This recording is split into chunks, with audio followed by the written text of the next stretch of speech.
মধ্যবিত্ত পরিবারের মানুষগুলোই সংসারের আসল রূপ দেখতে পায়।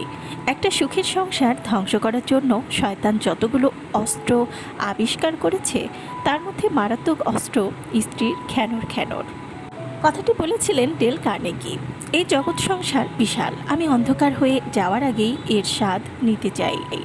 জগৎ সংসারে যে পরিবর্তন দেখতে চাও তা নিজের মধ্যেই করে ফেলো।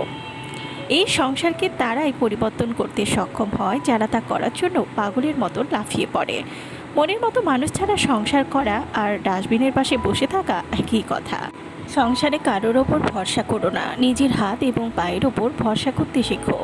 ঘৃণারই সংসারে ভালোবাসা হলো সেই বিপ্লব যা সব কিছু কাটিয়ে তুলতে পারে। সংসারে শান্তি পেতে হলে কি করবেন? নিজের বাড়িতে যান এবং পরিবারকে ভালোবাসুন। সংসারের সবচেয়ে সুন্দর জিনিসটাকে কখনো ছোঁয়া কিংবা ধরা যায় না, তাকে শুধু হৃদয় দ্বারা অনুভব করা যায়। চোখের বিনিময়ে চোখ, এর এই যুদ্ধে শেষ পর্যন্ত পুরো সংসারকেই অন্ধ হয়ে থাকতে হয়। এটা পুরোপুরি আপনার হাতেই জগৎ সংসারকে অন্যদের জন্য ভালো করা। পুরোই সংসারটাই ভোগান্তি দিয়ে ভর্তি, তবে ভোগান্তি কাটিয়ে জয়ী হওয়ার দৃষ্টান্তও রয়েছে। পুরো সংসারের পরিবর্তন প্রয়োজন, তবে আগে নিজেকে ভালোভাবে পরিবর্তন করে নাও।